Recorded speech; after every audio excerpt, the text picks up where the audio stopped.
Hi guys, আমরা চলে আসলাম মাওয়া। আর মাওয়া আসবো, ইলিশ মাছ খাবো না, এটা কি হয়? তাই যে ইলিশ মাছ দেখতেছে, আমার ভাই ইলিশ মাছ দেখতেছে, তো আমরাও দেখতেছি সাথে। তো ইলিশ মাছের সাথে আমরা এখন কাঁকড়াও দেখব।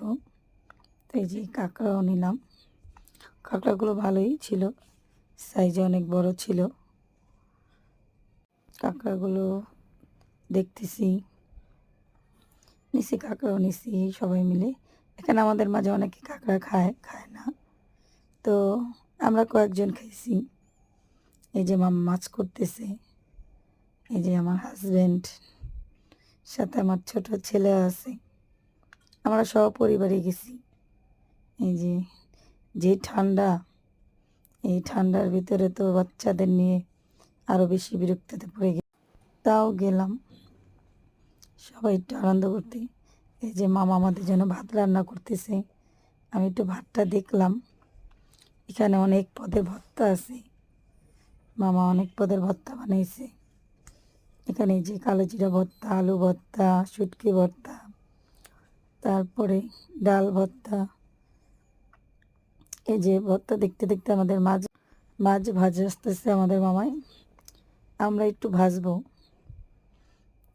যে মামা অনেক সুন্দর করে ভাজতেছে ডোবা তেলে মাছ এই যে এখন আমি একটু এলাম, যে চিন্তা করলাম যে ভিডিও করি, এখন আমিও ভাজবো, নিজের হাতে ভাজবো। সবাই মিলে একসাথে গেছি, তো সবাই মিলে অনেক মজা করলাম, আনন্দ করলাম। আপনারা ওই শীতের মধ্যে যাবেন একটু ঘুরতে, বেশি কিছু না, শুধু একটু ঠান্ডা লাগতে পারে, আর কোনো সমস্যা নেই। এই যে ভাজতে ভাজতে আমার হাজব্যান্ডও চলে আসছে ভাজতে, এখন উনিও ভাজতেছে। এত বাবুর্চির মধ্যে যদি রান্না করা হয় তাহলে তো খাবারের সাথে এভাবে দীর্ঘ হয়ে যায়। যে আমাদের মাছ ভাজা শেষ। এই যে আমার আরেক ভাইয়ের বউ, উনি কাঁকড়া ভাজতেছে। আমরা বাবুর্চিকে দিয়ে কমই করাইছি, আমরা নিজেরাই রান্না করছি, নিজেরাই ভাজা পোড়া করছি। উনি অনেক খুশি। উনি কিন্তু কাঁকড়া খায় না, কিন্তু কাঁকড়া শুধু ভাজছি। এই যে ভাজার সময় শেষ, এখন আমাদের খাবার পালা। এখন আমরা সবাই মিলে একসাথে খেতে বসলাম।